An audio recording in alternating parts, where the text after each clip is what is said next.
Hello and welcome to some more Star Citizen. Today I wanted to do a quick guide on hover mode or VTOL mode in 3.6, how to take off and land as well, just very quickly and brief. So hover mode's only going to affect you when you are in planets now and moons that have an atmosphere. You're not going to be affected when you're on a landing pad in space, for example at Port Olisar or at a rest stop.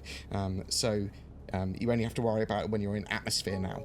And it is a little bit annoying and a bit fiddly, hover mode. It is certainly a bit different from what we've had before. They are continuing to iterate and tweak it though, so bear that in mind. There are going to be some improvements which we'll talk about in a minute. But effectively, once you go below a certain speed, your VTOL will engage. If you've got engines that point downwards, then it will show you that you're in VTOL mode, like it does with the Catalyst Black here, by pointing my engines down, and then I'm sort of like going to be hovering there. Now, there's a lot of HUD indicators which will sort of like tell you what's going on with this. You basically fly like a helicopter when you are in hover mode. You do have some level of strafing, although it might not be particularly precise, and it's a little bit broken sometimes, so sort of bear that in mind. If I want to strafe forwards with W and backwards with S and right and left with A and D, it's sometimes not great. On the left here, I've got my velocity control still.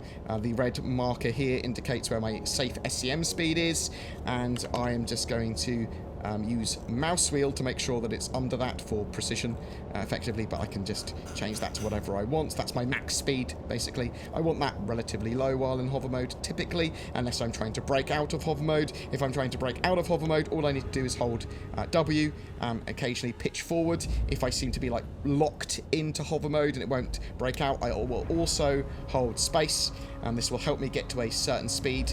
And basically once you get over a certain speed, you will break out of hover mode and go back into your traditional flight mode, which is great. But again, when I go below a certain speed, bam, I'm back into hover mode. My engines will point downwards again. Other stuff on the HUD that you will find useful is this over here. This is new to the flight model in general and can be used not just in hover mode, same as the velocity control, not just in hover mode, but for the whole of the flight model. If you hold right Alt and mouse wheel, you are now affecting the power throttle for your thrusters. Effectively, this acts as an acceleration control.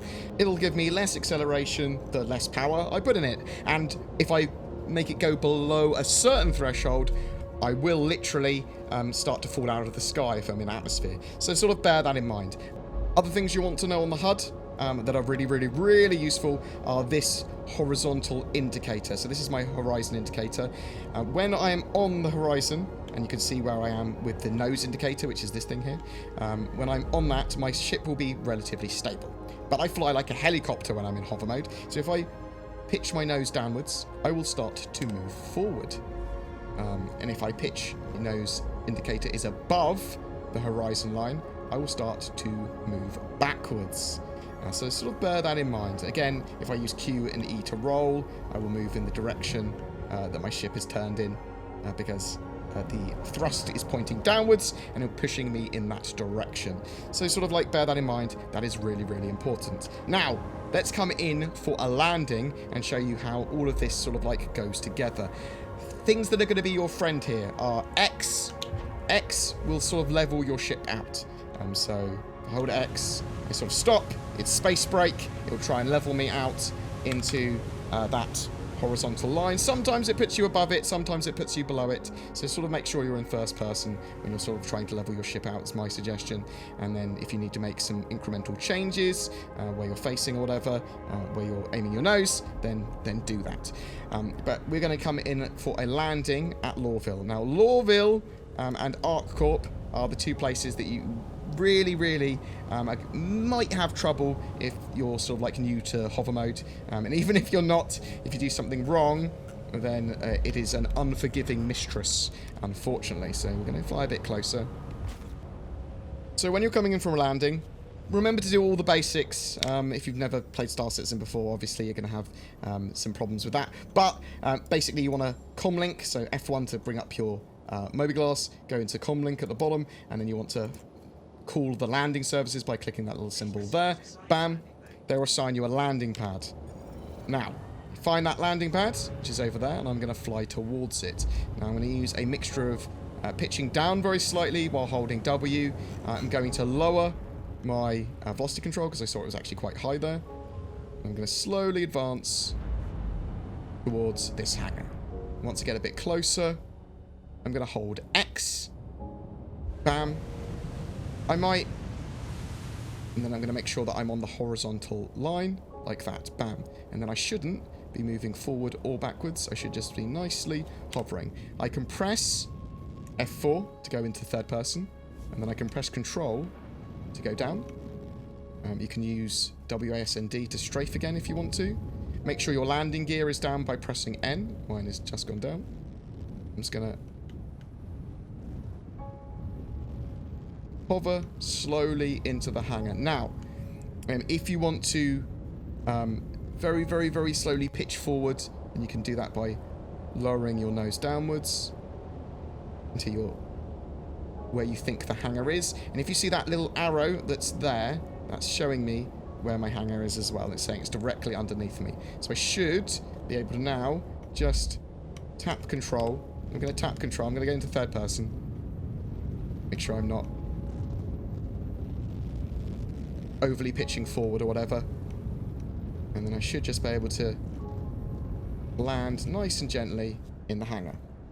Now, when you get within a certain distance, you can, if you want, hold N, and you will literally auto-land. But you have to be very close. You basically have to be almost in the hangar and above it to landing mode into a hangar. When you're taking off, very simply, make sure you've flight-readied your ship. Bam. That's obviously the first one. Comlink to the tower, so F1 for Mobiglass, and then contacts, and then the landing services of the area that you are at. That will open up the hangar.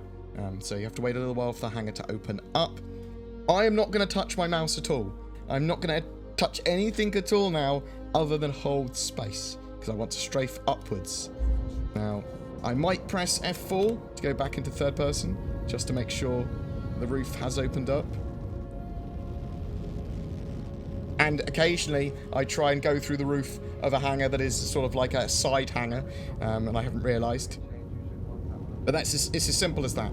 If it is a side hangar that you want to go through, sometimes you can just strafe forwards with W, but you want to move up very slightly and then strafe forward with W, or just tilt very, very slightly forward and edge out, just very slightly forward. You don't want to go too fast because obviously in hover mode you can quite suddenly move very quickly.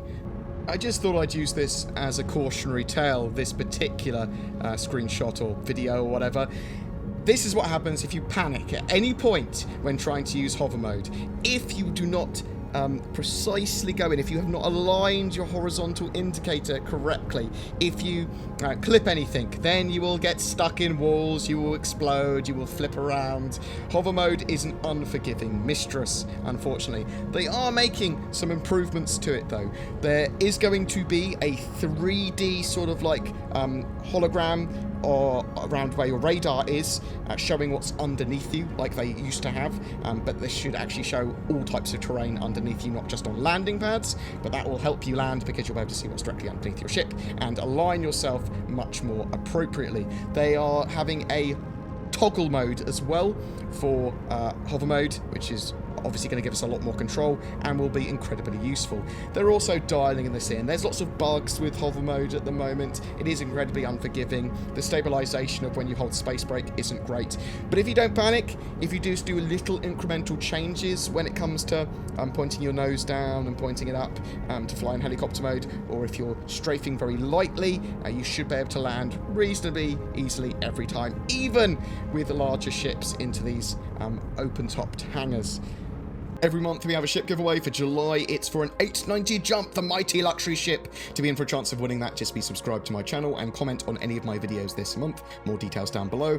This has been donated by My Radar. They make a real-world weather app, and this also has some of the astral bodies from Star Citizen in there too, giving some really interesting information. It's getting more updates and functionality, that app as well, and they're adding the planets into the game too. I'm also shilling for NordVPN. If you're looking for a VPN, check them out as they offer many benefits over free services and allow you to more securely and more freely access the internet, as well as helping you be protected while you're playing online. If you're looking for a gaming PC or upgrade instead, consider Shadow as well, a cloud gaming service that allows you to stream a Windows 10 gaming PC environment from a data center directly to your phone, laptop, PC, or other device. It's great for Star Citizen as long as you have an appropriate internet connection. For both of those services, NordVPN or Shadow, please use the code BoredGamer for discount. If you would like to further support my channel and for more Star Citizen content, consider becoming a Patreon or YouTube member with that join button below my videos. All the links and all that sort of stuff down below. If you've got any feedback, if you'd like to talk about anything that we've talked today, if you've got any questions, whatever, I'd love to hear from you in the comments below as well. Thanks for watching, guys, and I'll see you in the verse.